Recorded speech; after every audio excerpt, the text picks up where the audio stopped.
김지혜의 돌직구쇼에 오신 여러분 반갑습니다. 김지혜입니다. 전 오늘도 저희 돌직구쇼 오픈 스튜디오 앞에 나왔습니다. 대선은 끝이 났고 국민의힘의 이 당권 경쟁을 두고 이 계파 간의 견제가 치열합니다. 일단 당권에 관심 없다던 김문수 전 후보가 계속해서 이른바 당권 도전 행보를 하는 것 아니냐라는 의혹이 제기되고 있고요. 김용태 비대위원장이 본인의 임기를 연장하면서 전당대회로 이 당대표를 새로 선출해야 된다라는 의견을 피력했습니다. 그러자 친윤계 일부에서 반발하는 움직임도 나오고 있습니다. 국민의힘의 내홍 왜 이런 걸까요? 잠시 후에 이야기 나눠보겠습니다. 전 비가 오나 눈이 오나 매일 아침 이곳에서 여러분을 기다리겠습니다. 김지혜 돌직구쇼 지금 라이브로 시작합니다. 잠깐만요.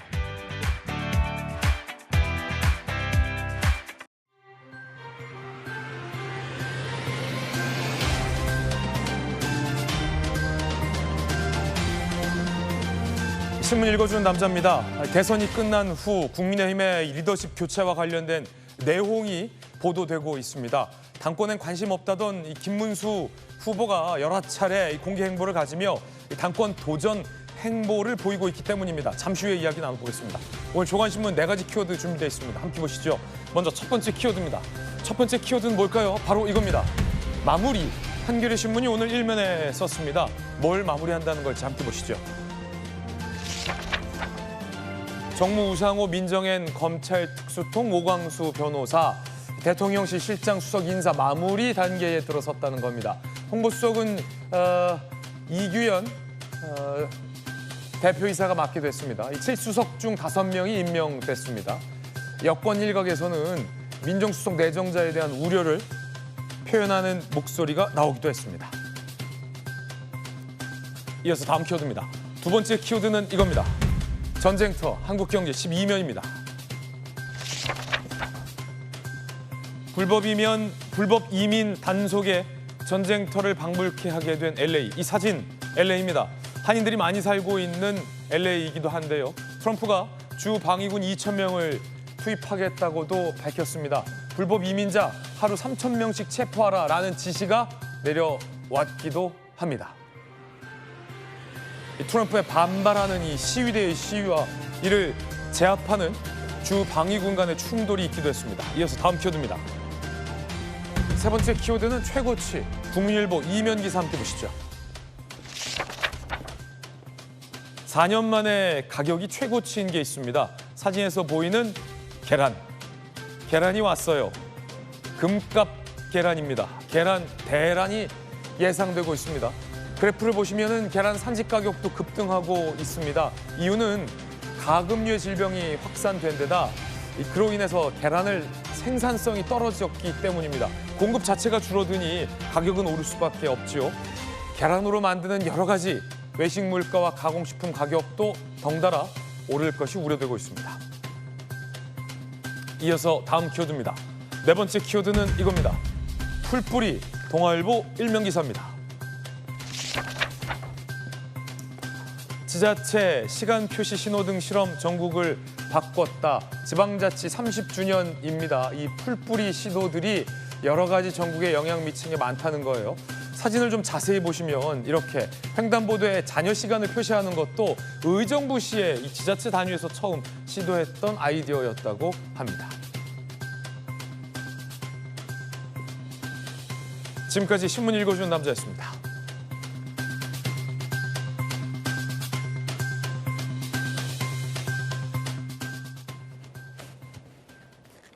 네, 오늘 아침 함께하신 분들 소개해드리겠습니다.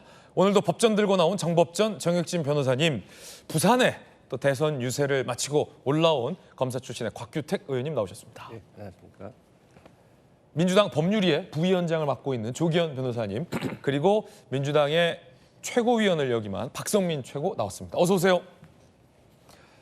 최고의 전문가들과 함께하겠습니다. 첫 번째 얘기부터 시작할 텐데 헌재는 지금 재판관 몇 석이 공석입니다. 이재명 대통령이 지명을 하면 되는데 문제는 논란은 그중에 한 후보군 중 한 명이 이재명 대통령의 이른바 사법 리스크를 변호하던 변호사를 후보군에 올라서 후보군으로 지목해서 지금 논란이 일고 있습니다. 야당에서는 헌재가 방탄 로펌이 됐다. 라는 비판도 나오고 있다는데 이거 어떤 소식일지 첫 번째 이슈 시작하겠습니다. 이재명 대통령의 개인 변호인을 헌재 재판관으로 여러분은 어떻게 생각하십니까? 아직 확정되진 않았습니다. 헌재 재판관 최종 후보군 3명 보시죠. 오영준 부장판사, 위광화 고법판사, 이승엽 변호사. 자, 문제는 이승엽 변호사입니다. 함께 보시죠. 이력이 문제인데 커리어는 충실하다라는 얘기예요.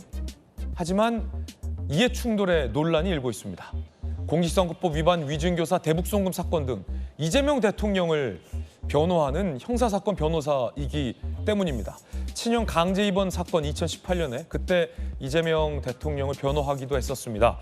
왜 이게 논란이냐면 야당에서는 이제 공직선거법 관련해서 대법원에서 유죄 취지로 파기환송이 됐고 파기환송심 재판을 앞두고 있는데 야당에서 이른바 재판중지법 등을 통과시키게 되면 결국 이 재판중지법 등이 헌재로 올라가게 될 텐데 그때 이 사건을 변호하고 있던 이승엽 변호사가 만약에 헌재 재판관이 된다면 그 재판중지법이 위헌인지 아닌지를 심사하게 돼서 이해충돌이다라고 야당에선 문제 삼고 있습니다. 여러분은 어떻게 생각하십니까? 자, 검사 출신의 곽기태 의원님 어떻게 보십니까? 예, 지금 그 헌법재판소에서 원래는 그 재판에 대해서는 헌법소원 대상이 아니죠. 그런데 민주당에서는 그 재판까지도 헌법소원의 대상으로 하는 사실상 사심제를 하려고 하는 그런 법안까지도 지금 제출한 상태거든요. 그런데 헌법재판관으로서 이재명 대통령의 과거 사건을 직접 변론했던 변호인 출신의 재판관이 된다 그러면 사실상 이재명 대통령 관련된 사건이 혹여라도 헌법재판소까지 헌법소원 대상으로 왔을 때 이건 명백한 이해충돌 우려가 있지 않느냐 하는 이제 우려가 있는 것이고요. 이에 대해서 뭐 과거에 이완규 법제처장에 대해서도 윤석열 전 대통령의 변호인 출신을 법제처장 시키지 않았느냐 뭐 이런 것과 비교하는 이야기도 있는데 법제처장과 헌법재판관은 명백히 다르다고 봐요. 임기가 6년이라 지금 방금 화면에 나왔는데 이 대통령 임기 때에도 야당에서는 이해충돌 소지가 있고 이 대통령 임기 후까지도 그렇죠. 이해충돌의 문제가 있다라는 주장이군요. 네, 그래서 저분의 뭐 개인적인 능력이나 경력상으로는 헌법재판관을 할 수도 있지만 과거에 이재명 대통령의 사건을 직접 변론했던 입장으로서 헌법재판관이 되는 것이 맞느냐 하는 데에서 당연히 논란이 있을 수밖에 없고요. 네. 다만 지금 3명의 후보 중에 1명으로 이제 거론만 된 것이고 아직 뭐 지명은 안 된 상태이기 때문에 아마 좀 약간 여론의 반응을 좀 보려고 뭐 좀 포함시키지 않았나 하는 생각도 드는데 네. 뭐 논란을 봐야 될 것 같습니다. 자, 지금 국민의힘에서는요. 나경원 의원 단순한 보훈 인사를 넘은 방탄 보신 인사다. 장동영 의원 사법개혁이 아니라 사법부 힘 빼기를 통한 방탄이다. 김기현 의원 헌재 대통령 개인 방탄하는 하청 로펌 아니다. 판사 출신 의원들이 반발을 했습니다. 하청 로펌이다. 송원석 의원 명백한 이해충돌이 발생한다. 헌정농단이다라고 강하게 비판하고 있습니다. 자, 이에 대해서 대통령실 반박도 있습니다. 함께 보시죠. 뭐가 이해충돌이냐는 겁니다.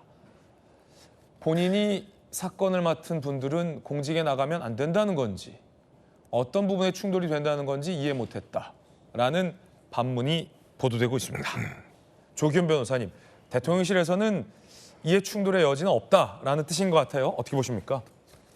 공직자 이해충돌 방지법상 이해충돌이라고 주장을 하니까 거기에 어떤 포함되는 어떤 이 위반 사항이 있는지를 묻는 거고요. 사실 뭐 이해충돌 방지법에 해당되는 내용은 없습니다. 지금 이제 말씀하시는 내용들은 이재명 대통령 관련된 사건들이 입법이 되고 이것이 위헌법률심판 제청이 됐을 때 헌법재판소에서 사건을 맡게 되는 경우에 이재명 대통령과 관련된 사건에 관여했던 헌법재판관이 뭐 이해충돌이냐? 그건 이해충돌의 문제는 아니고요. 회피 기피의 문제를 제기할 수 있습니다. 그 사건이 헌법재판소에 사건화 됐을 경우에는 그런 문제는 제기할 수 있지만 아직 입법안이 국회에서 논의되는 상태이고 그것이 위헌법률 심판 제청이 될지 여부에 대해서도 아직 확정된 사안이 아니고 네. 또 중요하게는 이승엽 이 변호사 같은 경우에 검토 대상이 되고 있는 상황이기 때문에요. 모든 게 어떤 하나의 전제 사실들이 다 완전히 됐을 때 자질의 문제가 있고 자기의 문제가 있다 이렇게 제기될 수는 있지만 지금 단계에서 단순히 이재명 대통령의 과거 사건의 변호인이었다는 이유만으로 자격이 없다 이렇게 비판할 문제는 아닌 것 같고요.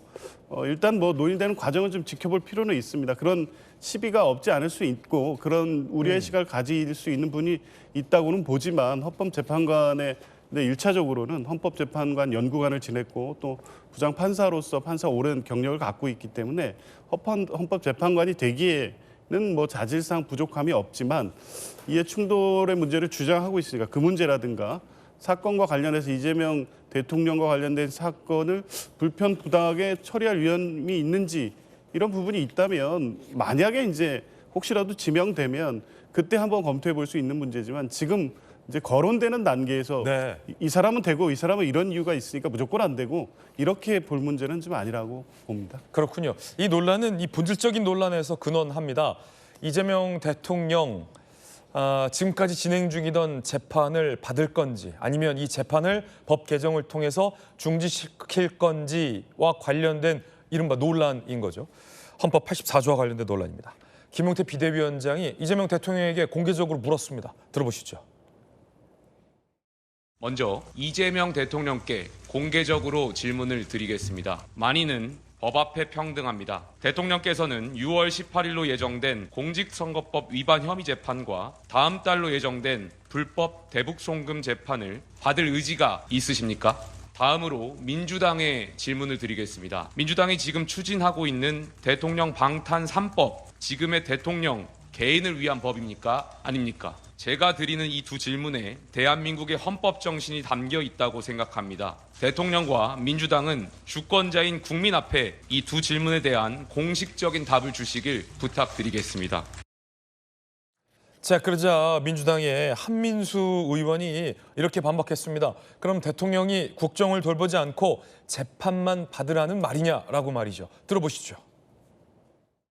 대통령이 국정을 돌보지 말고 재판만 받으라는 말입니까? 질문에 답할 가치도 없지만 국민의힘에 혁신을 논하겠다며 이재명 대통령을 끌어들이는 행태는 한심합니다. 대선이 며칠 지났다고 벌써 대선 전으로 회귀합니까? 여러분 어떻게 생각하십니까? 이재명 대통령에게 진행 중이던 재판 당장 18일인가요? 대법원에서 유죄 취지로 파기환송심 재판이 예정돼 있는데 민주당에서는 오는 12일에 이 형사소송법을 개정해서 이른바 재판중지법을 처리한다라는 것으로 알려지고 있습니다. 여러분 어떻게 생각하십니까? 대통령이 받아왔던 대통령에게 진행 중이던 이 재판이 다 멈춰야 한다고 보십니까? 아니면 야당이 문제 제기한 대로 법 앞에 만인이 평등해야 하므로 이 재판을 받아야 한다고 보십니까? 자, 이 문제 지금 뭐 김용태 비대위원장과 한민수 대변인이 주고받은 셈인데 정익진 변호사님은 어떻게 생각하십니까?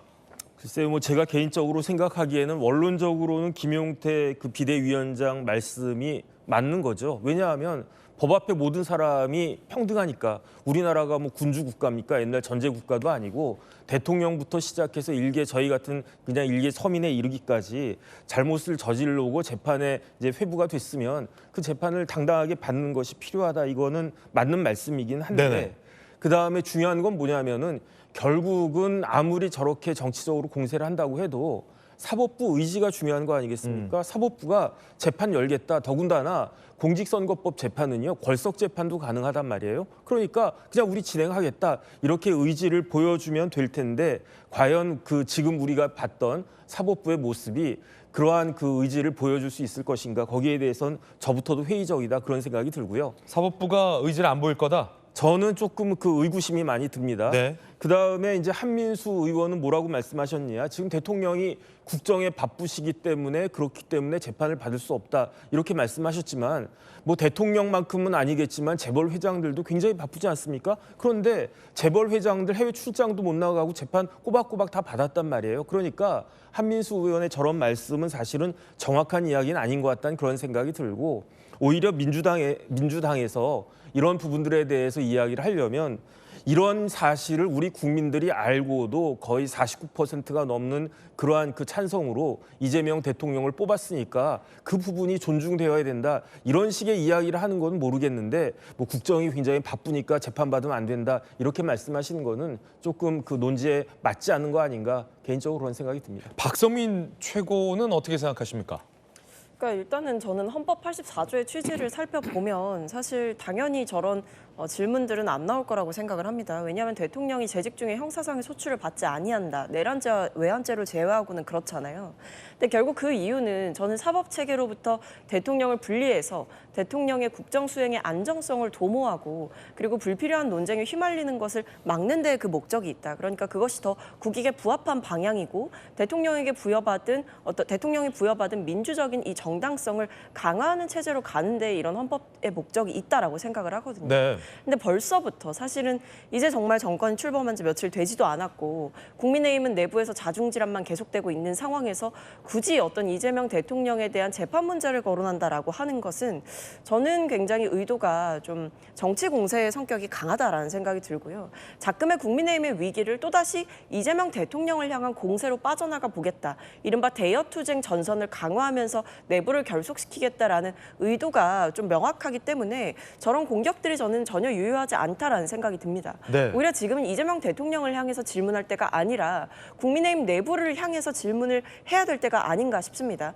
우리는 정말 변할 생각이 있느냐라는 질문을 먼저 해야 되는 상황이고 국민들로부터 굉장히 강하게 회초리를 통해서 야단을 맞았는데 지금 이 선거에 참패를 하고도 또다시 이재명 대통령을 향해서 일종의 뭐 사법 리스크 관련한 공세를 한다라는 것 자체가 대통령의 원활한 국정 수행에 도움을 주겠다라는 의도보다는 어떻게든지 발목 잡겠다라는 의도가 명확해 보이는 여러 가지 이야기들이기 때문에 저는 저런 이야기들 자체가 국민들께 소구받지도 못할 거다라는 생각이 들고 이제 막 출범한 정부를 향해서 정치 공세만을 할 생각을 하는 것은 굉장히 부적절하다라는 생각이 듭니다. 네, 이재명 대통령이 아예 사법 리스크가 없는 대통령이었더라면 더 좋았겠지만 어쨌든 사법 리스크는 현실화되고 있습니다. 18일에 있는 재판이 어떤 재판이냐면 이 대법원에서 사실상 이 유죄로 판단해서 파기환송을 내린 파기환송심의 재판이 있습니다.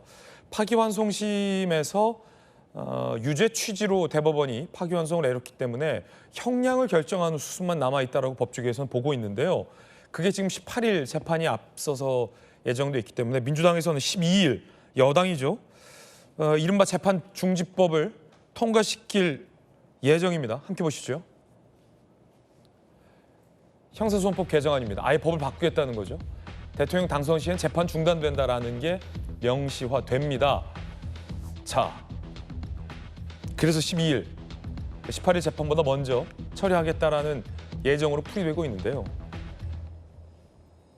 곽태규 의원님, 그러니까 야당에서는 국민의힘에서는 이거 어떻게 대응할 겁니까? 그러니까 지난 그 대선 출구조사 과정에서 조금 특이한 여론조사 결과가 발표된 적이 있는데 그 대선 출구조사를 하면서 누구를 찍었느냐 이 질문과 함께 대통령이 되었을 때 형사재판을 중지하는 것이 맞느냐 하는 것에 대한 여론조사 결과가 나온 적이 있어요. 거기서 국민들의 60%가 넘게 계속 재판을 받는 것이 맞다 하는 대답이 나왔습니다.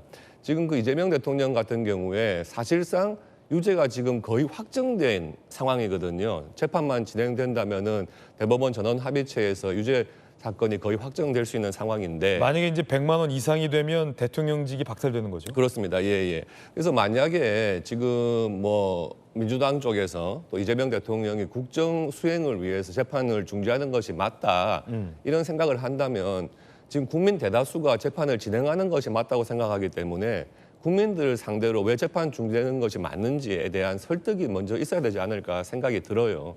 지금 그 부분에 대해서 국민들께서 계속해서 대통령이 되더라도 재판은 진행하는 것이 맞다는 것이 확인된 여론이라면 예. 그 부분에 대해서는 민주당에서 대통령으로서의 국정 수행을 원활하게 하고 또 지난 대선에서 심판을 받지 않았느냐. 그러니까 대통령으로서 그 재판, 거유죄가 확정된 재판이 진행되지 않도록 중지를 하게 하는 것이 맞다 하는 것을 국민들을 먼저 설득을 해야 된다 이렇게 생각을 합니다. 12일에 쪽수가 네. 야당이 좀 부족하기 때문에 통과되고 법은 통과되죠. 예, 네, 정부도 넘어갔기 때문에 거부권 행사도 없죠. 못하면 예. 어떻게 합니까? 헌법 소원이라도 제기합니까? 그런데 그 부분이 참 문제인데 네. 일단 재판이 중지된다는 법이 통과됐을 때 그러면 지금 이재명 대통령을 대상으로 한 5개 재판이 중지될 수밖에 없죠. 그런 상황에서 과연 이것을 헌법 소원이라든지 이런 것으로 제기할 만한 사건화가 안 될 가능성도 있어요. 그냥 그 상태에서 재판 중지된 상태로 진행될 가능성도 많다고 보여집니다. 다만 그 부분에 대해서 위헌 심판 대청을 했을 경우에 그것을 헌재에서 또 어떻게 판단할지 굉장히 좀 관심이 큰 그런 부분이라고 보여집니다. 헌재에서 이제 위헌 법률 여부 판단하는 것도 시간이 굉장히 걸리잖아요. 걸리죠. 예를 들어서 헌재 재판관의 이념적인 어떤 구성도 좀 변수가 될 것이고, 그러면 여당에서는 뭐 사실상 지금 야당이 이 재판 중지법이라 불리는 헌재소송법 개정을 막을 수 있는 현실적인 수단이 야당은 지금 없어 보이는데 여당에서는 어떻게 합니까? 12일에 강행합니까? 기본적으로는 처리하겠다는 입장이죠. 네. 근데 저는 이 논란이 이렇게 가서는 안 된다고 봅니다. 헌법 84조 그러니까 대통령의 이 불체포 특권에 대해서 그 문제 제기는 있을 수 있습니다만 헌법학계의 절대 다수 통설이라고 할 정도로 이 소추에는 기소뿐만 아니라 공판 절차의 정지까지 포함한다라는 설이 우세하다는 거 다 아실 겁니다. 그런데도 불구하고 이재명 대통령에 대해서만 지금 공직선거법 재판을 비롯해서 4개 재판이 계속 진행돼야 된다고 주장하면 실제 이 한민수 대변인 얘기처럼 계속 재판 달이란 얘기 아닙니까? 그러면 이 임기 동안에 뭐 이 지금 파기환송심 재판뿐만 아니라 이미 진행되는 재판은 인제 1심 시작했습니다. 뭐 선거 기간 동안에도 보셨지만 일주일에 2번, 3번씩 재판에 가고 또 형사 공판 절차이기 때문에 뭐 하루 몇 시간씩을 재판을 갈 수밖에 없는데 이런 것을 막기 위한 것이 헌법 84조입니다. 불소추 특권. 그러니까 공판 절차가 정지되는 걸로 해석을 한다면 굳이 이 논란을 자꾸 얘기하면서 재판받아라, 법 개정한다고 하면 이재명 뭐 면책법이냐 뭐 방지법이냐라고 그렇게 할 것이 아니라 야당에서도 자 이미 이제 선거가 끝났고 헌법 84조의 해석론이나 여러 가지 문제 제기, 대통령의 직무 안정성을 고려한 헌법 84조의 입법 취지 이런 거를 고려했을 때 더 이상 이거는 논란으로 대상으로 삼지 않을 테니 뭐 법률 개정까지 하면서 굳이 그럴 필요 없다 이런 식으로 정치적으로 선언하면 될 일을 계속 재판받으라고 문제 제기하니까 법안 처리 안 하면 그러면 대통령이 계속 재판받으러 다닐 수는 없는 노릇 아니겠습니까?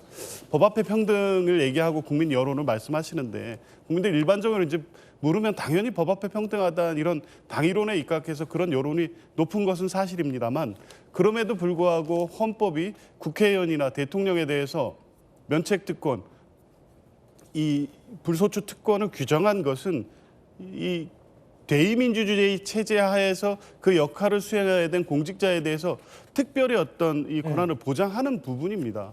그 법의 취지를 다 아시면서도 계속적으로 이 전국의 불안정을 야기할 이 대통령의 재판을 계속 진행하라는 주장을 하기 때문에 뭐 민주당으로서는 그런 입장 변화가 없는 한 12일에 이 예. 관련된 법률안 처리는 당연히 할 수밖에 없는 상황이라는 말씀을 드립니다. 그렇군요. 그 가운데 법사위원장 자리를 두고도 이견이 있습니다. 함께 보시죠. 주진우 의원, 법사위원장 자리 돌려달라. 민주당의 그간 주장대로 행정부 견제위에 야당이 맡아야 한다. 지난 그 법사위원장 자리를 계속해서 이제 야당이 같은 논리로 점유를 했다라는 게 주진우 의원 주장입니다. 나경원 의원, 민주당 자신들이 야당일 때 내세웠던 논리를 당장 실천하라. 그렇지 않으면 무소불위 독재 정권 선언이다라고 밝혔습니다. 자, 그런데 정청래 법사위원장은 줄 생각이 없어 보입니다. 피식 웃음이 났다. 난 반대세. 라고 반대를 한 겁니다. 자, 그러면서 법사위원장 후보를 점 찍고 정점내라고 사진을 올리기도 했습니다. 정점내라며 계속 내가 하겠다 이런 뜻이죠. 뭐 잘 어울리는 것 같기도 하고요. 이게 더 낫기도 하고요. 어떻게 보십니까, 정혁진 변호사님? 글쎄요, 저렇게 지금 희화화시킬 그럴 문제는 아니다. 예. 일단은 우리나라 전통이 어떻게 되어 있는가?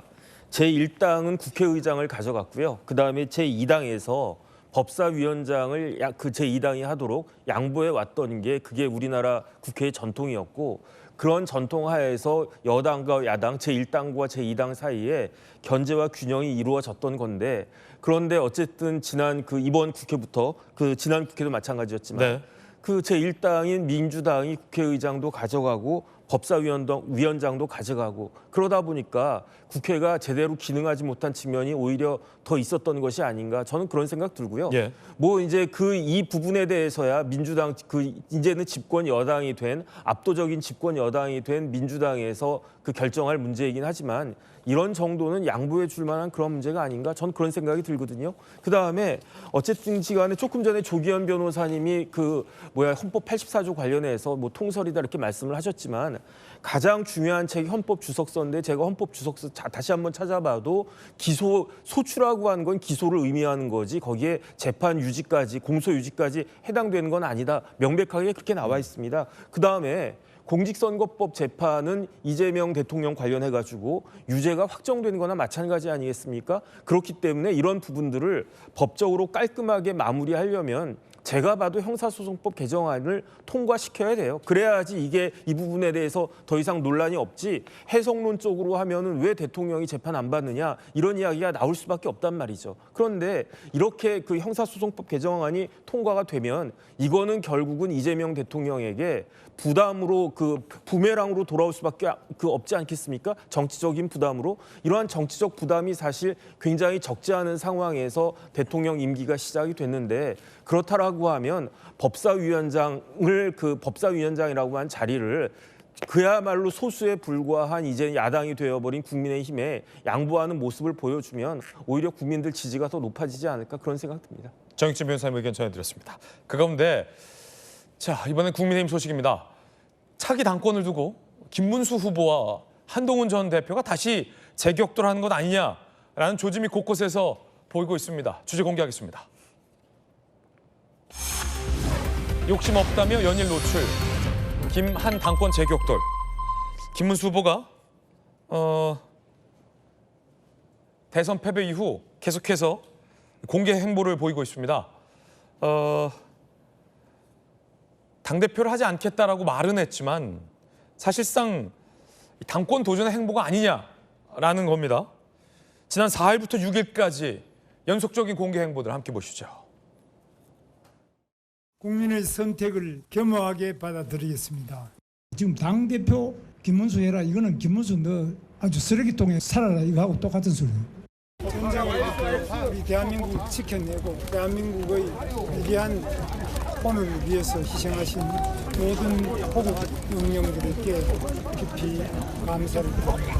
이분들의 희생 정신이 계셨기 때문에 우리 대한민국이 이렇게 건국되고 또 지켜내고 발전할 수 있었습니다. 다시 한번 위기에 처한 우리 대한민국이 더욱 위대하게 발전할 수 있도록, 더욱 행복한 우리 국민들이 될 수 있도록 호국 영령들께서 후보 살펴주시기를 기원드립니다.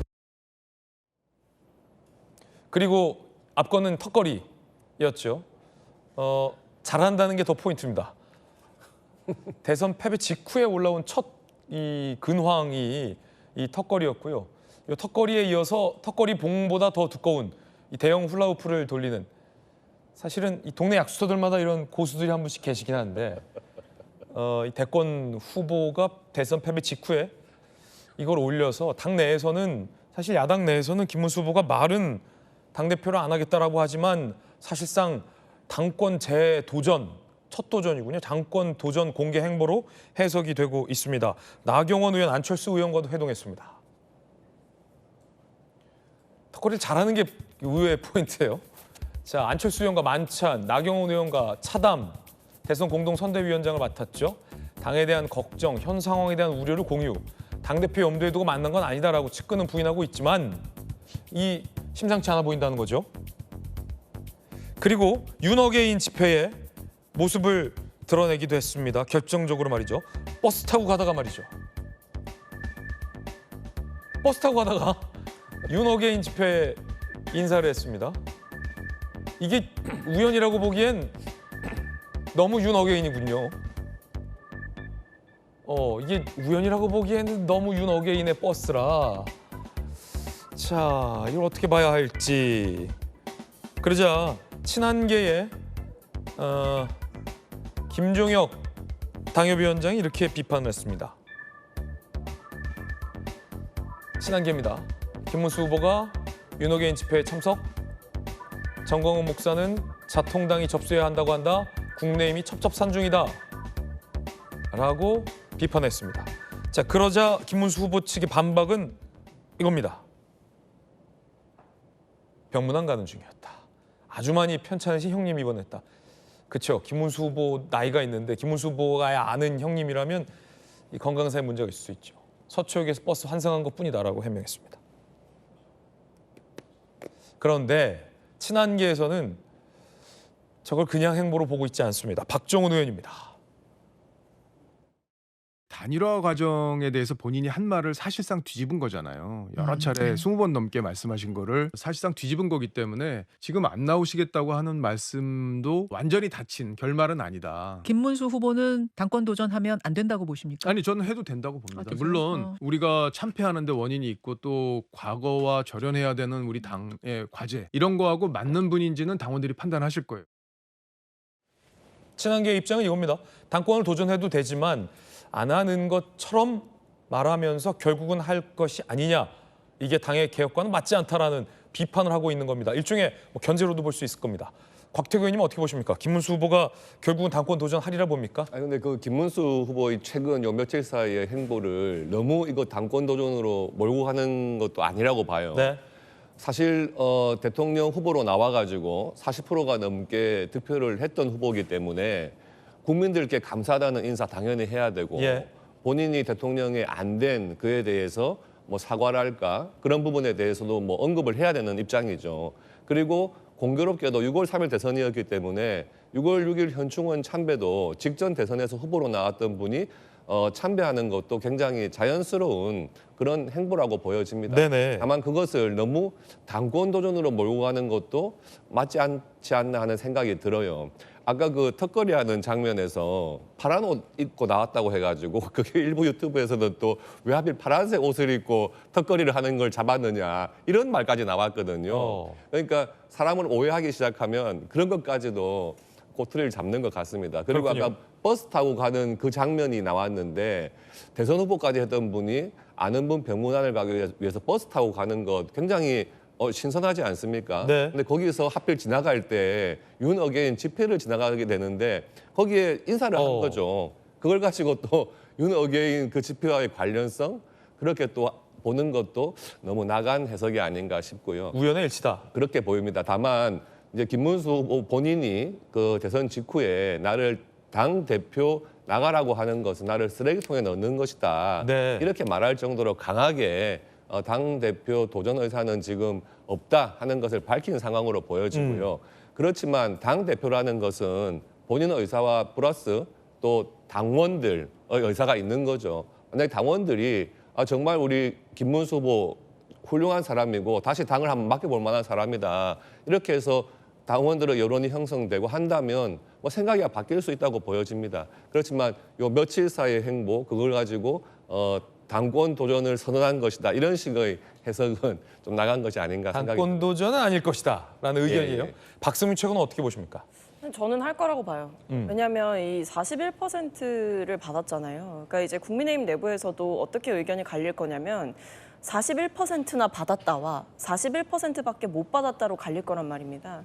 그렇게 되면 이제 41%밖에 못 받았다라고 보는 측에서는 김문수가 웬 말이냐 아마 이렇게 할 거고 41%나 받지 않았냐라고 하는 분들은 이 김문수 후보가 가지고 있는 득표율은 결국 김문수 후보의 조직력이라든지 팬덤을 의미한다 이렇게 해석을 할 거고 김문수 후보가 충분히 이 당권 도전에 나섰을 때 확보할 수 있는 지분이 존재한다. 그러니까 안정적인 당선이 가능하다 이렇게 판단하는 분들이 있을 거란 말이에요. 저는 그렇기 때문에 지금 보면 국민의힘 내부에서도 비대위 체제를 유지하자는 쪽과 조기 전당대회를 빠르게 치러야 된다라는 측이 나뉘고 있는 상황인데 김문수 후보 측의 입장을 보면 굉장히 묘하게 이 전당대회를 하자라는 쪽에 가깝습니다. 그렇기 때문에 저는 김문수 후보가 여전히 어떤 공개 행보를 보이고 있는 것, 그러니까 본인이 뭐 잘 지내고 있다라든지 아니면 뭐 건강하다라는 것들을 계속 과시하는 이런 모습들이 결국에는 이제 어떤 잠적기를 가지지 않고 일종의 뭐 휴지기를 가지지 않고 계속 뭔가 정치 활동을 하겠다라는 의지가 있는 게 아닌가로 읽히기 때문에 네. 전당대회가 열리게 되면 저는 출마할 거다. 그 41%를 무기 삼아서 적극적으로 이 당권을 잡는 데 나설 거다라고 생각합니다. 그렇게 저 생각하시게 된 결정적인 장면 어떤 겁니까? 그 윤호개인 버스입니까? 아니면 훌라후프입니까? 턱걸이가 아닐까. 턱걸이다. 네. 너무 잘했어요, 턱걸이를.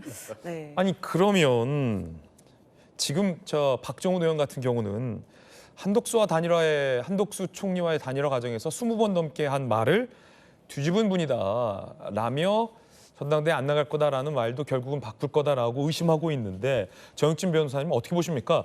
이 한동훈이냐 김문수냐 결국은 이 싸움 아니겠어요? 글쎄요. 지금 일단은 그 김문수 후보가 얻은 득표율 40% 턱걸이로 넘었습니다. 그런데 저는 어떤 생각이 드느냐.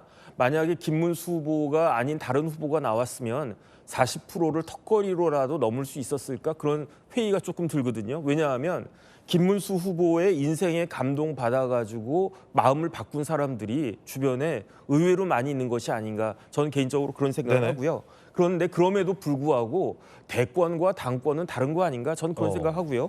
그다음에 셰익스피어가 뭐라고 이야기했느냐? 뭐라고 했습니까? 끝이 좋아야 모든 게 좋다라고 이야기했어요. 그러니까 지금까지는 김문수라고 한 사람 다시 한번 봤다. 정치인 김문수 다시 한번 봤다. 저분이 조금 더 일찍 나왔으면 어땠을까 이런 생각들을 하지만 만약에 당권에 출마했다가 당권 도전을 했다가 실패한다. 그러면 여태까지 쌓아온 것 자체가 많이 이렇게 잃어버리는 거 아닌가? 전 개인적으로 그런 생각을 하고요. 네.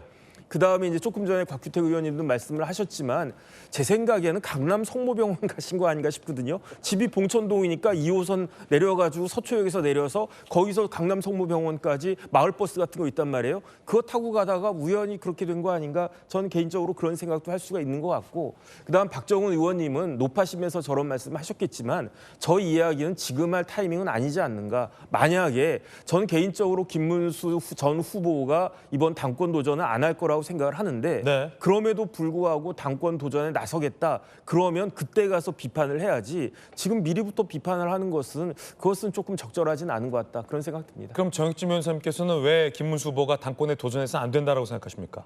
일단 제가 좀 전에 말씀드렸다시피 제 개인적인 생각이지만 대권 후보로서의 김문수와 당권 후보로서의 김문수는 많이 차이가 난다는 그런 생각이 들거든요. 그다음에 어쨌든 지금 국민의힘은 옆에 곽규택 의원님한테는 죄송하지만 2번이나 대통령 탄핵당한 정당이고요. 이번 대통령은 임기 절반밖에 못한 그런 대통령이란 말이에요. 그렇다라고 하면 뭔가 그 쇄신하는 모습을 갖다가 보여줘야지 그래야지 이전 모습과 비슷한 모습으로 쭉 나가겠다. 그러면 더 이상 국민의힘이 그 수권 정당으로서의 그 의지를 포기한 것이 아닌가 그런 생각이 들기 때문에 뭔가 좀 달라진 모습을 보여줘야 된다. 그것이 그 국민의힘과 김문수 전 후보를 위해서 둘 다 맞는 것이 아닌가 개인적으로 그렇게 생각합니다.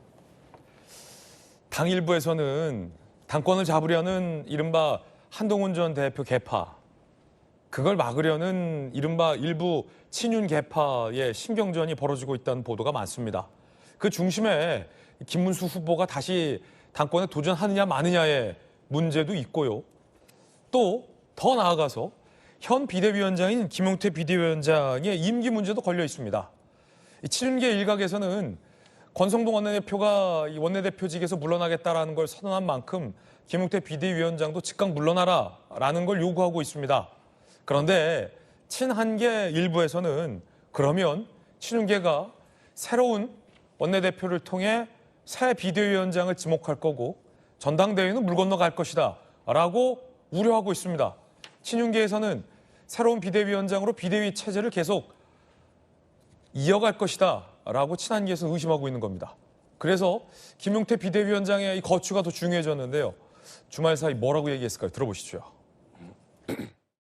내년 지방선거를 비대위 체제가 아니라 선출된 당대표 체제로 치르는 것 자체가 보수 재건과 지방선거 승리를 위한 당면 목표가 될 것입니다. 당의 대선 후보를 부당하게 교체하고자 했던 과정의 진상을 규명하고 합당한 책임을 부과하겠습니다. 당무감사권을 발동해 이 사건의 진상을 철저하게 규명하겠습니다.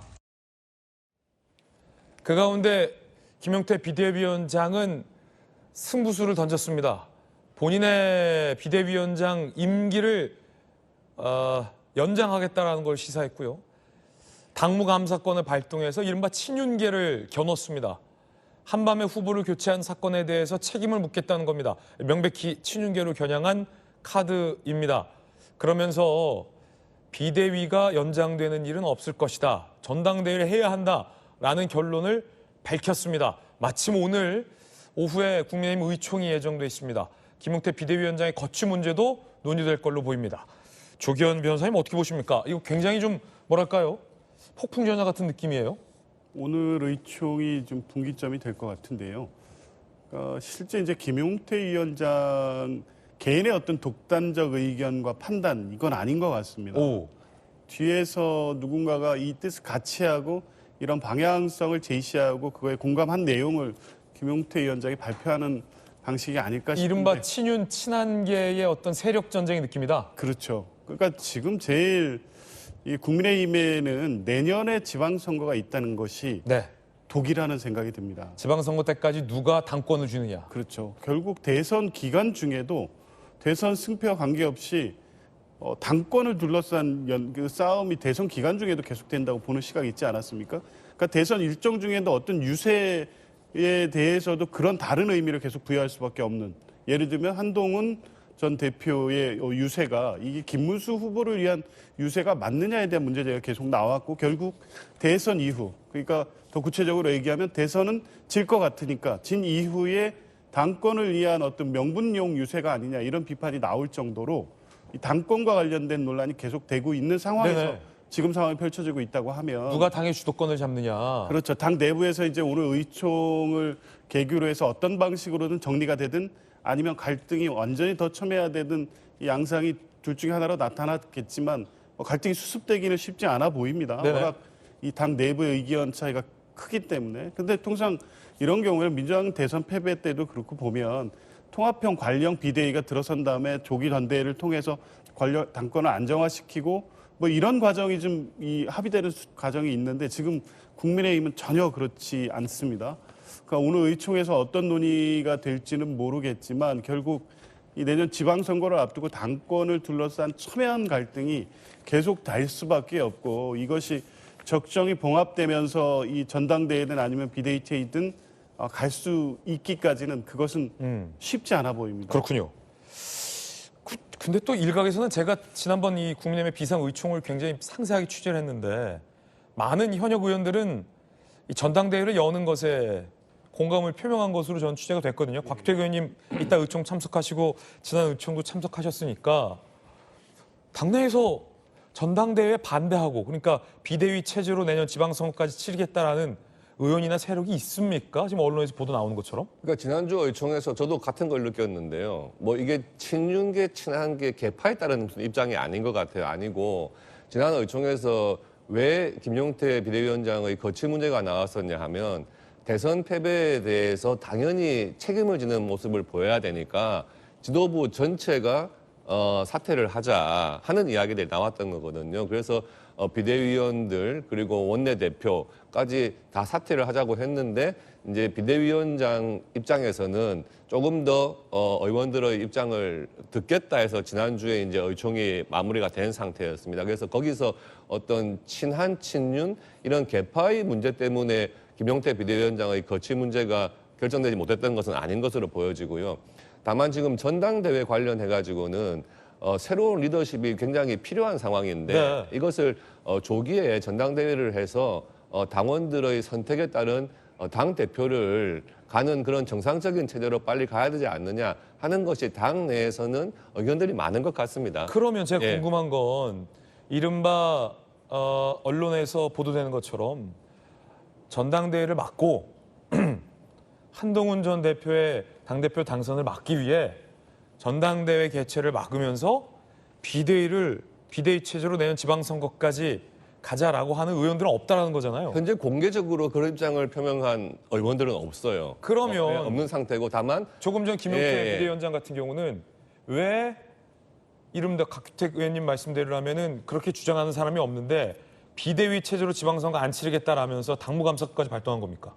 그거하고는 조금 그 두 가지는 관련성을 직접 짓기는 좀 힘든 것 같은데 이제 김용태 비대위원장 입장에서는 지금 대선에서 패배했을 때 우리가 짚고 넘어가야 될 것은 명백하게 좀 짚고 넘어가야겠다 그런 생각인 것 같아요. 그래서 지난 대선 과정에서 있었던 단일화를 둘러싼 그런 당내 아주 그 보기 안 좋았던 모습 또 윤석열 전 대통령에 대한 탄핵 반대의 당론에 대한 무효화 부분 이런 것들을 이제 이번 대선 과정에서 반드시 이 부분을 정리하고 넘어가야 우리가 새로운 출발을 할 수 있다 하는 차원에서 이제 비대위원장으로서 입장을 낸 것으로 보여지고요. 오늘 의총에서도 그 부분에 대한 정리가 있겠습니다만은 그렇게 대선 국면을 정리를 하고 새로운 전당대회를 통해 가지고 우리가 새로운 길로 가자 하는 차원에서의 비대위원장의 결단이라고 보여집니다. 오늘 그래서 받아들여질 것 같은 분위기입니까? 어떻습니까? 뭐 물론 해봐야 알겠습니다만은 저는 그런 비대위원장의 입장을 네. 개파 간의 그런 입장을 떠나서 우리가 당이 지금 처한 상황을 고려한다면 비대위원장의 지금 5가지 정도 이야기한 부분도 충분히 국민의힘 의원들 사이에서 공감대가 형성될 수 있다 이렇게 보여지고요. 그리고 전당대회를 어차피 하는 것으로 지금 의원들 사이에 공감대가 네. 있다면 그때까지는 현 비대위원장이 계속해서 비대위원장 임무를 맡는 것도 나쁘지 않다. 지금 뭐 2달 정도 하는 관리를 위한 비대위를 또 출범시킬 필요는 없지 않겠습니까? 그런 부분에 있어서 전당대회 뭐 8월 중에 개최하고 그때까지는 현 비대위원장이 임기를 유지한다 하는 것도 제가 보기에는 의총에서 충분히 받아들여질 가능성이 많다. 이렇게 보여집니다. 동아일보 6면 자막을 보면 친윤, 지난 일을 다시 왜 들춰내느냐. 친한, 신뢰 회복을 위한 쇄신의 발걸음. 김용태 비대위원장의 이 발표는 친한계에서는 환영받고 있고요. 친윤계에서는 환영받지 못하고 있는 것 같습니다. 권영세 전 비대위원장이 이렇게 글을 올렸습니다. 오늘 김용태 비대위원장이 단일화 과정에 진상규명을 하겠다고 했는데 환영합니다. 처음부터 부당 단일화로 규정한 건 진상규명 절차의 중립성을 의심케 하는 잘못된 표현이다 라며 불편한 심기를 나타냈어요. 반면 친한계의 박정하 의원은 이렇게 올렸습니다. 글을. 젊은 비대위원장의 고뇌를 응원. 오랜만에 한여름날 소나기 같은 청량함을 느낀다라고 반기고 있습니다.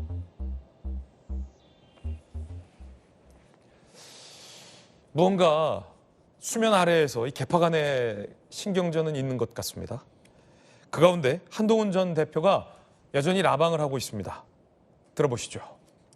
저는 털을 많으면 주로 이걸 쓰는데요. 얼굴도 이렇게 하거든요.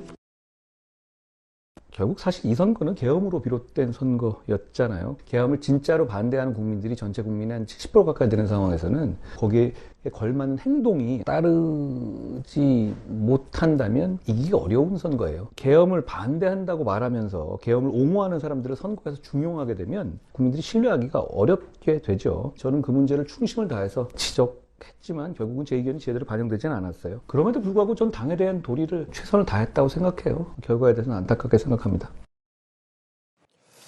결국 한동훈 전 대표는 이 여러 차례 라방을 통해서도 이 과거 세력과는 단절을 해야 한다라는 개혁의 의지를 나타냈습니다. 자, 그러면서도 이제 고양이를 이 반려묘로 키우고 있는 걸로 뭐 유명하기도 한데 박성민 최고님, 이 고양이가 이제 불가피하게 털이 좀 많이 빠져요. 옷에도 붙고 얼굴에도 묻어서 돌돌이로 얼굴에 이제 털까지 떼는 굉장히 좀 뭐랄까 이색적인 모습 이렇게 보여지기도 했는데 굉장히 실용적이죠. 자, 김문수의 턱걸이 대 한동훈의 이 얼굴 돌돌이 네. 어떻게 굉장히 보십니까? 막상막하의 대결인데요. 근데 저는 뭐 사실 이제 돌돌이를 한 거에 대해서 제가 말씀드릴 부분은 없을 것 같고, 다만 이제 저 이렇게 계속 라이브 방송을 하시잖아요. 네네. 거기에 대해서는 좀 당원들의 평가가 갈릴 것 같아요.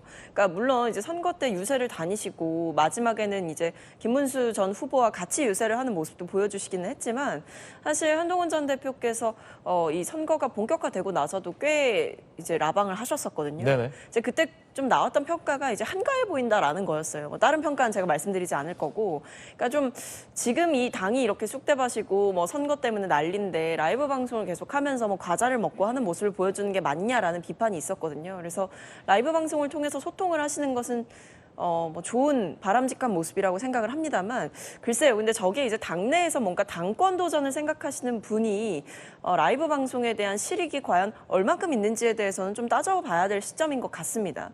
오히려 라이브 방송을 통해서 좀 당을 향해서 제대로 된 이야기들을 하거나, 아니면 라이브 방송을 넘어서서 현실에서 좀 의원들과 적극적으로 소통하고 세를 규합하는 모습을 보이는 것이 오히려 정치인 한동훈으로서 나아가기에는 좀 더 중요한 국면 전환의 점이 아닐까라는 생각이 들거든요. 왜냐하면 이미 한동훈 전 대표의 팬덤은 사실 이미 온라인상에 형성이 되어 있잖아요. 그러니까 네. 라이브 방송도 할 수가 있는 거고. 근데 지금 한동훈 전 대표에게 필요한 건 저는 뭐 인지도라든지 아니면 뭐 대중들을 상대로 한 소통이라든지 이런 부분이 아니라 오히려 당내 내부 정치를 좀 해야 될 필요가 있는 것 같아요. 그러니까 친한계 의원들이 지금 고정적으로 있고 친한계 의원들을 중심으로 세가 있다라고는 하지만 굉장히 미약하다라고 볼 수밖에 없거든요. 그렇기 때문에 당내에서 뭔가 당권에 도전하고 거기에 호응하는 세력들을 만드는 것이 지금은 좀 급선무가 아닐까라는 네. 생각은 듭니다. 장훈진 변호사님 어떻게 될까요? 이 만약에 김용태 비대위원장이 얘기했던 것처럼 9월 전당대회가 펼쳐진다면, 그리고 만약에 김문수 후보가 다시 도전을 한다면, 그리고 만약에 한동훈 전 대표가 전당대회에 예상대로 출마를 한다면 결국 지난 대선 경선 때처럼 김문수 후보, 한동훈 전 대표가 맞붙을 텐데, 친한계에선 이런 얘기를 하더군요. 만약에 한덕수 후보와의 단일화 기대가 없었다면 지난 경선에서는 2위로 했던 한동훈 후보가 후보로 선출됐을 것이다. 한덕수와의 단일화 기대가 없었다면 당원들에게.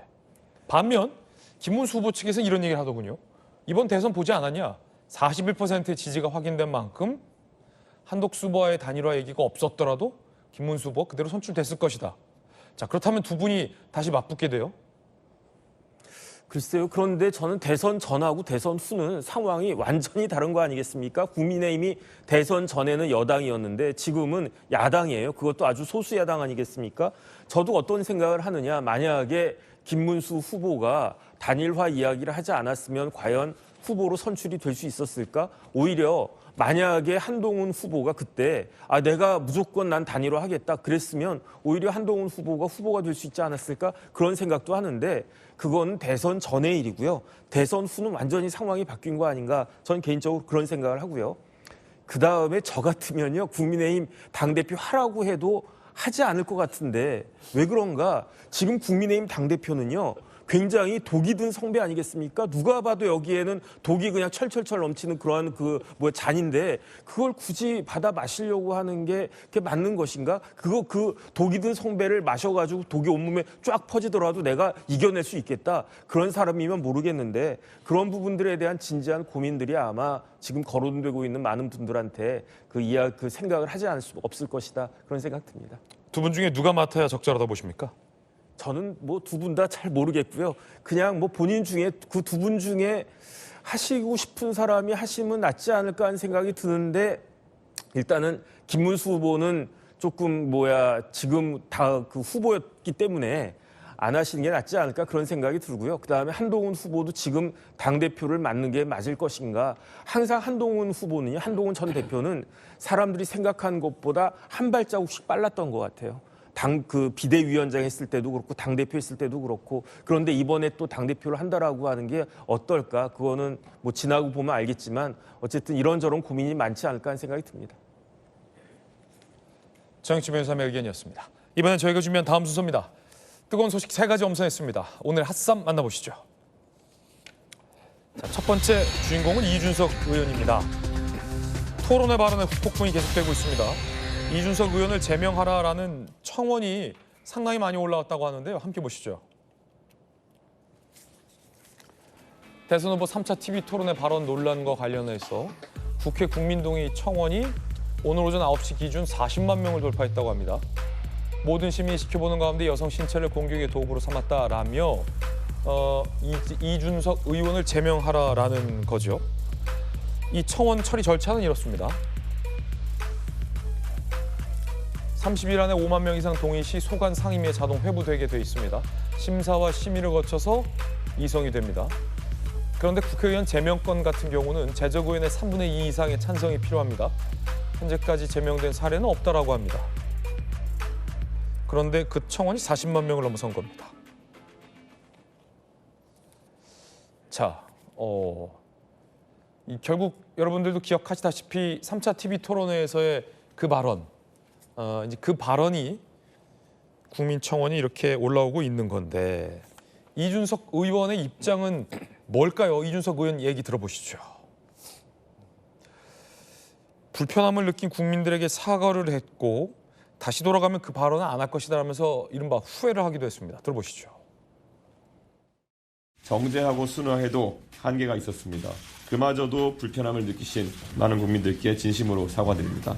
그때 완화했음에도 불구하고 그 정도로 불쾌감을 느끼실 분들이 있는지는 제가 예측하지 못했습니다. 돌아간다면 그렇게 하지 않겠죠. 앞으로 그런 표현할 때 조금 더 순화할 수 있도록 하겠습니다.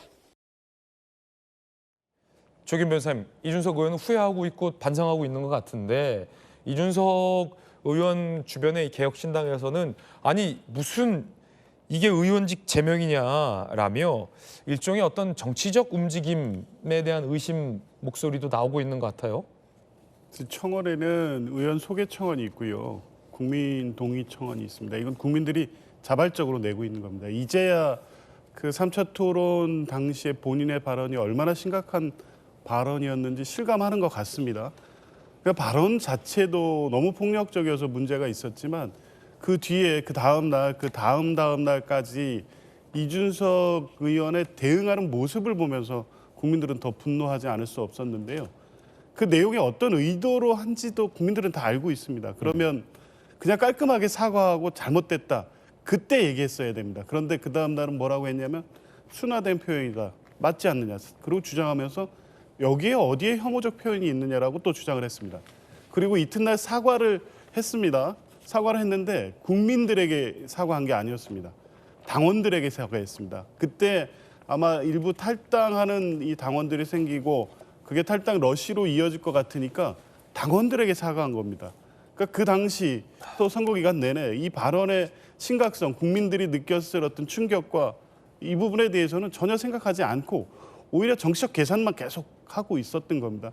그런 정치인 이준석의 한계와 바닥을 봤기 때문에 그 발언 자체가 갖는 어떤 문제도 당연하지만 이런 의원이 계속 의원직을 수행하는 게 맞느냐는 문제 제기가 국민들 사이에서 자연스럽게 나온 것이고 그게 지금 이 40만이 넘는 청원인 동의수로 이어지고 있는 것입니다.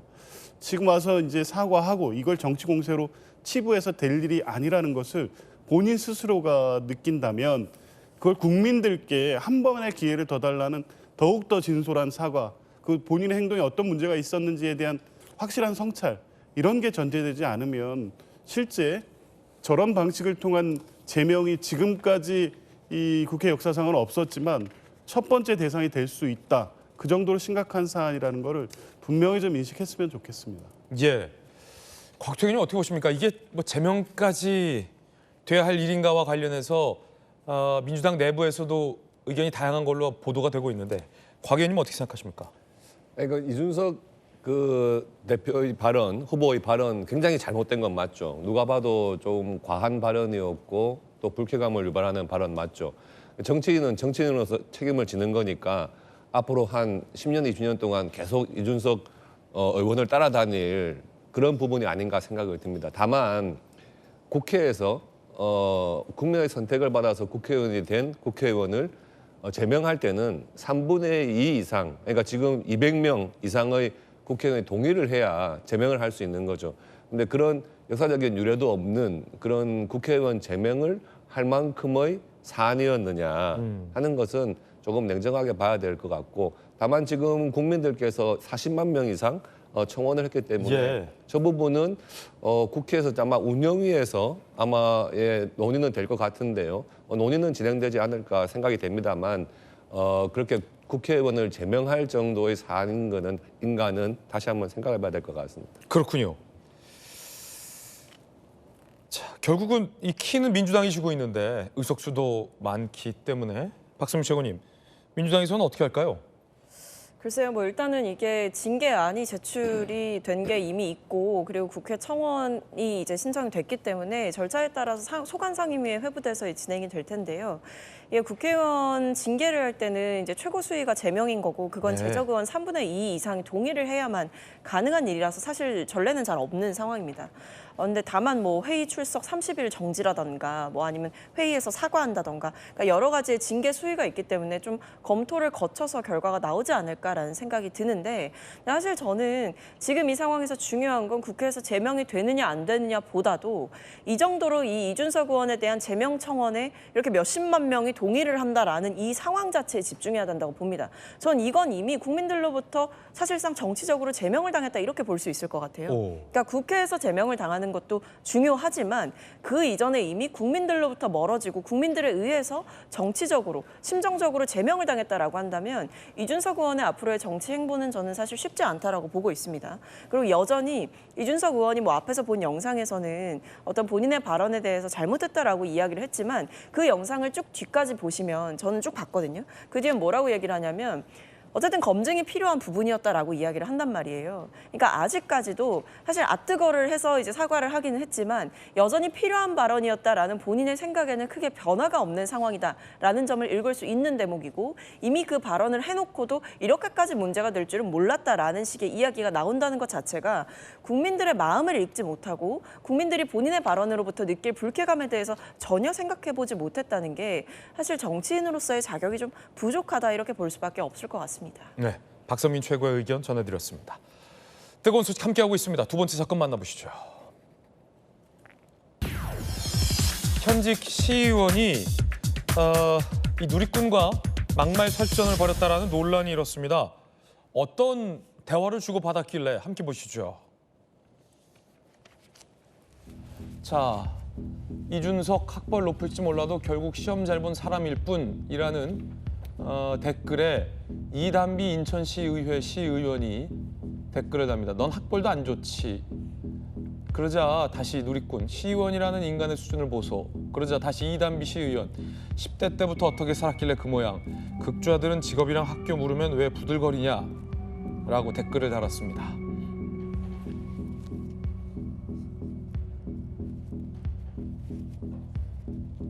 자, 뭐 세금이 아깝다, 제명해야 된다라는 반발이 있습니다. 그러자 이 의원 수준 낮은 언행 보여드려서 죄송, 운전이 제 불찰이다.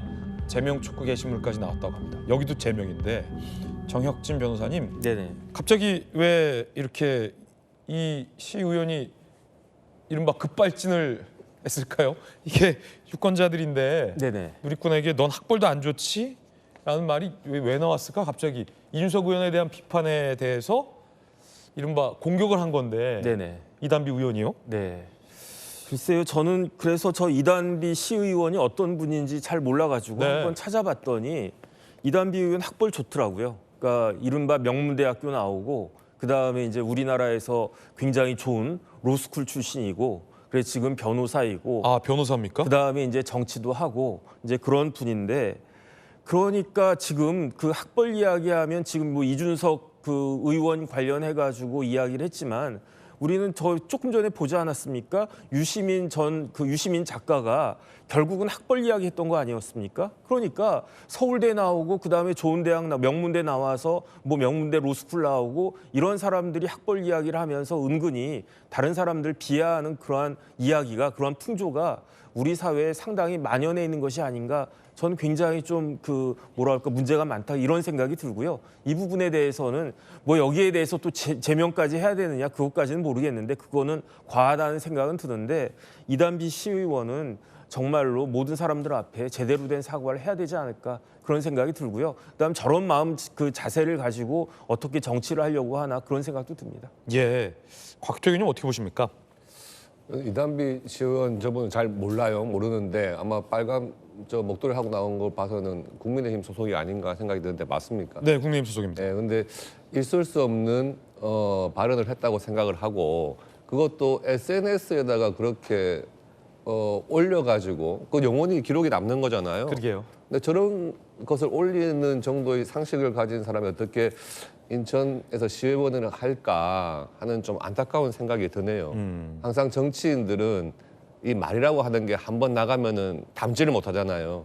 정말 말이나 그래서 조심해야 되고 국민들께 상처를 주는 그런 언행은 정말 조심해야 된다 생각을 합니다. 예, 조기현 변호사님 어떻게 보십니까?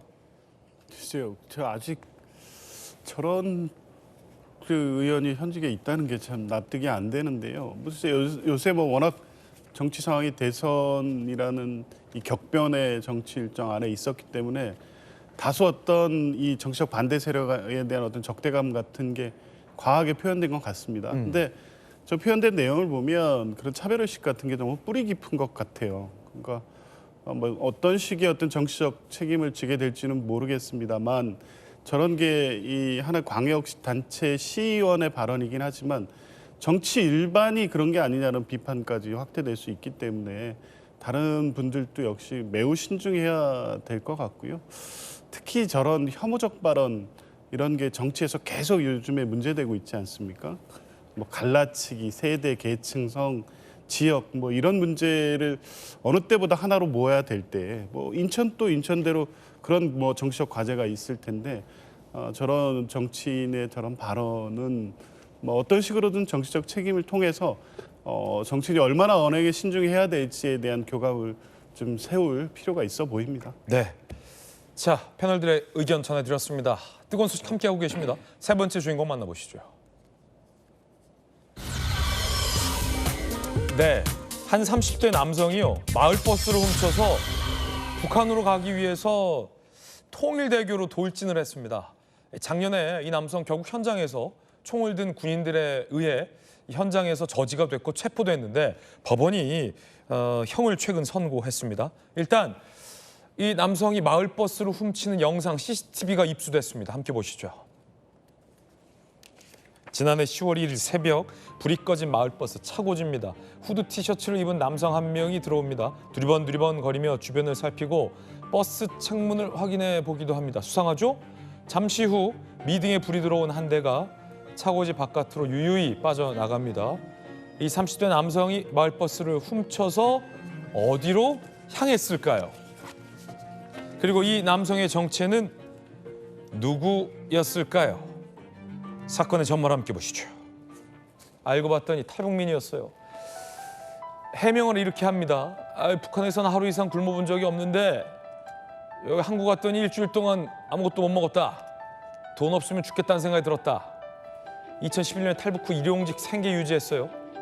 고시원 퇴거 통보 월북을 결심했다고 합니다. 자, 그런데 왜 월북을 결심했을까? 이렇게 얘기합니다. 자, 일단 재판부는 정치적 의도를 가진 범행으로 보이지는 않는다. 징역 2년에 집행유예 3년을 선고했습니다. 이 남자는 무슨 생각으로 북한에 넘어가려 했을까요? 그것도 마을버스까지 훔쳐서 통일대교를 돌진해서요. 자, 이렇게 요란하게 가면 북한에서 나를 용서해 줄 것이다 라고 주민센터 직원에게 얘기했다라고도 합니다.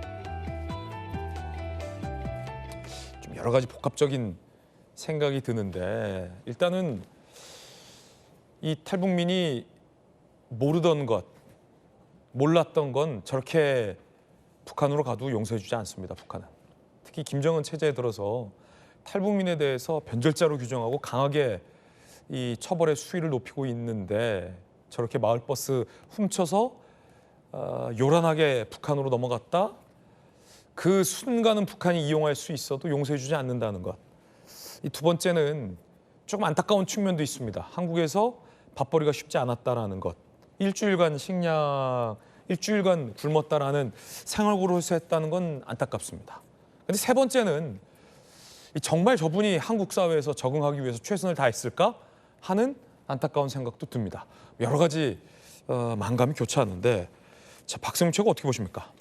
그러니까 사실 뭐 이 범행을 두고 뭐 잘못된 행동이긴 하지만 말씀해 주신 대로 여러 생각이 드는 대목이죠. 그러니까 결국에는 이제 우리가 뭐 통일이라든지 평화라든지 여러 이야기를 해왔는데 어쨌든 이 탈북자가 느꼈던 어떤 고립감이라든지 생활고 이런 부분에 있어서 좀 살펴봐야 될 부분들이 있겠다라는 생각이 들고 실제로 뭐 재판부에서도 경제적인 어려움이라든지 고립이라든지 부적응이라든지 이런 거는 대한민국이 좀 풀어가야 될 문제다라는 말씀을 하셨더라고요. 그러니까 저도 거기에 좀 공감하는 바이고 이게 어떤 현실의 단면을 보여준 게 아닌가라는 생각이 들어서 보다 어떤 촘촘한 정책들이 필요한 상황이 아닐까라는 생각이 듭니다. 네, 정영진 변호사님, 제가 이제 북한 관련 취재 오래 했기 때문에 그 사실은 한국살이가 호락호락하지 않은 건 탈북민들뿐만 아니라 우리 청년들도 마찬가지거든요. 네네. 그리고 이 은퇴를 앞두고 있는 이 기성세대들도 마찬가지고 한국살이가 호락호락하지 않습니다. 지금 이 자본주의 사회가 호락호락하지 않고 다만 이 탈북민들은 적응하는 데 더 어려움이 있어서 그 어려움이 더욱더 이제 가중된 걸 텐데 그렇다고 해서 모든 탈북민이 적응 못하는 건 아니고요. 모든 탈북민이 저런 범죄를 저지르는 건 아닙니다. 한국 사회에서 잘 적응해서 이 대한민국 주민보다 더 잘 적응해서 살고 있는 탈북민도 굉장히 많은데 왜 이런 선택을 했을까? 안타깝습니다. 일단은 북한에서 오신 분들이 객관적으로 한국에서 살고 있었던 사람보다 훨씬 힘든 게 사실이죠. 그렇죠. 백그라운드가 있습니까? 혼자 내려왔다라고 하면 저 같아도 그 부모님한테 도움 많이 받았고 형제들한테도 도움 많이 받았고 그다음 초등학교부터 대학교 졸업할 때까지 많은 친구들 도움 받고 이런 네트워크가 있는 건데 북한에서 오신 분들한테는 그게 없어요. 그다음에 뭐 그 자본주의 사회인데 자본주의 사회에서 제일 중요한 게 돈 아니겠습니까? 탈북했는데 돈이 뭐 얼마나 있겠습니까? 그다음에 교육을 받았을 때 사회주의적인 공산주의적인 교육하고 남한식 교육은 완전히 다르단 말이죠. 공산주의적인 교육을 받고 남한에서 적응하려고 하니까 여러 가지로 어색하고 여러 가지로 힘든 게 그게 사실이다. 제가 봤을 때 북한이 뭐 언제든지 붕괴할 수 있는 그런 체제 아니겠습니까? 이러한 부분들을 우리 사회가 잘 준비를 해야 되고 저런 분들을 우리 사회가 정말로 잘 보듬어야 된다. 저는 그렇게 생각합니다. 네, 그래서 법원이 이 집행유예를 선고한 게 아닌가라는 생각도 듭니다. 우리 주변에 관심이 더 필요한 대목이겠죠. 이 극한의 상황에 내몰리면 이런 범행으로도 이어질 수 있기 때문에 극한의 상황에 내몰리지 않게끔 조금의 더 관심이 필요해 보입니다. 자, 이번에 저희가 준비한 다음 소식입니다. 주제 공개하겠습니다. 이 둘은 왜 싸우는 걸까요? 둘도 없이 친한 이 브로맨스를 과시했던 트럼프 대통령과 테슬라의 일론 머스크가 이제는 트럼프를 탄핵하자는 데에 맞장구를 머스크가 치는 등 뭐 극한의 파국을 보이고 있습니다. 자, 퀴즈. 여러분, 이 둘은 왜 싸우는 걸까요?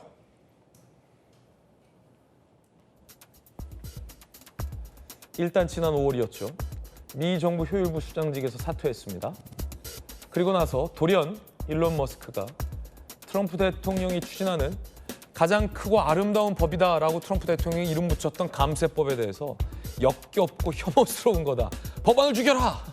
라며 급발진을 합니다. 그러자 트럼프 대통령이 매우 실망했다라고 공개적인 입장을 밝힙니다. 그리고 나서 일론은 미쳤다. 그러자 머스크, 내가 없으면 당신 졌을 거다. 배은망덕하다. 라고 얘기합니다. 물론 영어로 배은망덕이라고 쓰진 않았어요. 그걸 우리 언론들이 이제 해석을 하는 거죠. 그러자 트럼프 대통령도 가만히 있지 않았죠. 정신 나간 사람, 불쌍한 사람이다. 그러자 급기야 머스크는 새 정당이 필요하다. 트럼프를 탄핵하자라는 글에 맞장구를 치기도 합니다. 그러자 트럼프는 머스크와의 관계는 끝났다를 선언하기도 합니다.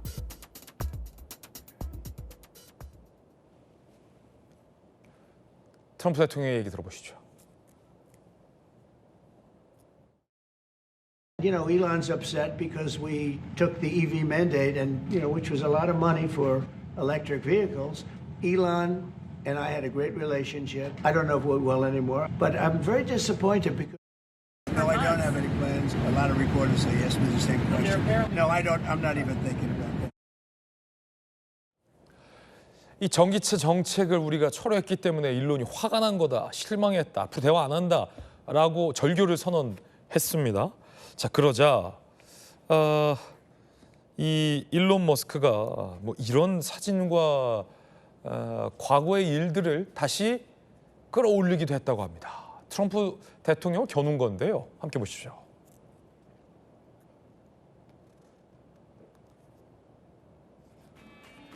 자, 연일 트럼프를 공개 비난했습니다. 자, 그러자 트럼프 대통령이 대단한 마약 중독자다. 머스크의 행동, 약물 때문일 수 있다라는 약물 얘기까지 꺼냈다라고 합니다.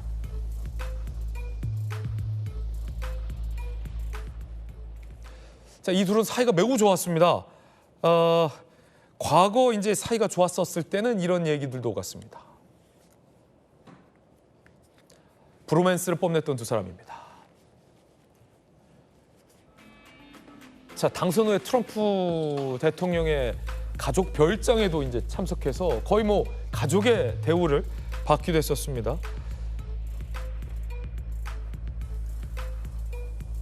정부 효율부 수장에도 임명됐고 아들을 방문하고 아들을 대동해서 백악관에 가기도 하고 백악관 앞에 테슬라 시승식을 갖기도 했습니다. 지난달 30일 이 얘기 한번 들어보시죠. With the Department of Government Efficiency, Elon's delivered a colossal change in the old ways of doing business in Washington, Doge, that I give to very special people. I'd give it to Elon as a presentation from our country. Thank you, Elon. 자, 두 사이가 지금 파국의 관계인데 이를 풍자하는 밈들도 양산되고 있다고 합니다. 함께 보시죠. 자, 이렇게 결혼했다가 싸우고 있는 듯한 밈도 나왔고요. 이런 거 어떻게 만드는 거죠? 머리채를 잡기도 합니다. 자, 이 두 사람이 싸우는 걸 팝콘을 들고 보는 장면. 심슨 가족에서의 어떤 패러디도 나오고 있고요.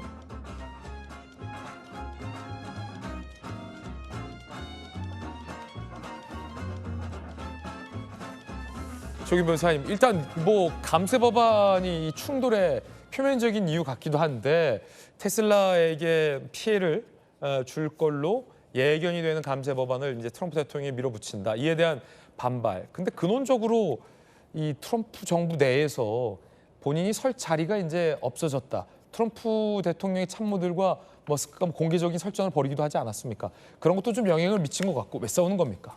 그러니까 이 모든 정치적 거래는 대가가 필요하겠죠. 뭐 우리나라 같은 경우에 정치 자금과 관련해서 공직선거법이나 정치자금법이 엄격하게 규제하고 있지만 미국은 다르지 않습니까? 네.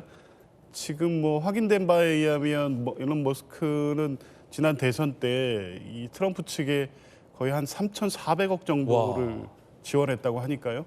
뭐 그런 정도의 이 정치자금 지원을 했다면 그에 따른 대가를 기대했을 것이고, 그래서 이제 초대 뭐 정부 효율 뭐 장관도 하고 트럼프가 이제 본인을 위한 정책, 적어도 본인의 어떤 테슬라라든가 이 스페이스X 사업 등에 도움이 되면 됐지, 이게 뭐 문제가 발생하거나 적어도 수익 창출에 문제가 되는 쪽 정책은 안 쓸 거로 당연히 기대했겠죠. 그런데 보니까 감사 정책을 비롯해서 여러 가지 나오는 정책들이 오히려 지금 테슬라의 경영 위기를 초래할 정도로 문제가 초래되고 있는 것으로 보입니다.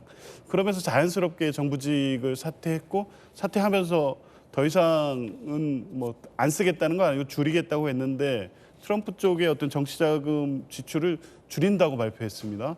그리고 이제 이 머스크와 특별한 관련이 있는 사람은 또 민주당에 대한 정치자금 지원을 얘기를 하고 있고요. 그러니까 정치적으로 트럼프가 이렇게 방치했을 경우에 상당한 어떤 이 정치 자금 운용에 문제가 생길 가능성이 생기니까 저렇게 비난전을 통해서 일론 머스크가 더 멀리 가지 않도록 막을 필요성이 있다고 생각하는 것 같은데, 지금 양측의 이제 갈등은 다시 화해하기 좀 어려운 상황으로 가는 것 같습니다. 이제 결국 누가 최종 패자가 될지는 지금 예측하기는 어려운데요. 트럼프에게도 머스크에게도 결코 지금 도움이 안 되는 극단적 갈등으로 가고 있는 상황인데 결국 누가 아쉬워서 먼저 손을 내미게 될지 좀 관심이 가는 상황입니다. 트럼프 대통령에게는 뭐 러시아 우크라이나 전쟁 문제도 있고 이스라엘 가자 전쟁 문제도 있고 이란과 파키스탄의 충돌 문제들 신경 써야 될 게 많아서 머스크 문제를 과연 신경 쓸 여력이 있을지도 잘 모르겠습니다. 러시아 우크라이나 언급돼서 말인데 우크라이나 군인이 이 러시아군의 어떤 총격이나 포격에 파편에서 목숨을 건진 사건이 발생했습니다. 그런데 우크라이나 군인의 생명을 건진 게 우리 삼성전자의 갤럭시 폰이었습니다. 함께 보시죠. 자, 이렇게 우크라이나 병사가 올린 거예요. 포격을 당했다. 파편이 튀어서 내가 맞았다. 근데 내 품에 있었던 갤럭시의 티타늄 케이스가 나를 살렸다. 휴대폰이 상처를 막아주는 갑옷이 됐다. 실제 삼성전자 그 현지 우크라이나 AS에 이 폰이 지금 입고가 돼 있는 상황이고요.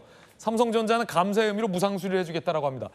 이게 이 티타늄 케이스가 결국에는 이 파편이 뚫고 가는 걸 막은 건데 대단하군요. 곽태구 의원님. 예. 총격도 막은 갤럭시의 방탄 기능. 정말 대한민국 제조업의 우수성을 보여주는 사례가 아닌가 생각이 들고 자랑스럽네요. 예. 네. 그리고 특히 생명과 직결된 그런 상황에서 야, 저걸 못 뚫네요. 예. 삼성폰을 못 뚫는군요. 아마 가슴 쪽에 두고 있지 않았을까 싶은데 네네. 저게 막지 못했다면은 치명적인 결과를 초래하지 그렇죠. 않았겠습니까? 지금 이 액정은 뚫고 예. 들어갔는데 예. 겉에 있는 케이스가 티타늄으로 만들어져서 못 예. 뚫고 갔다는 거예요. 예, 저도 사용하는 폰인데 그래요? 예, 정말 자랑스럽습니다. 그리고 곽태구 의원님도 방탄폰을 들고 다니시는군요.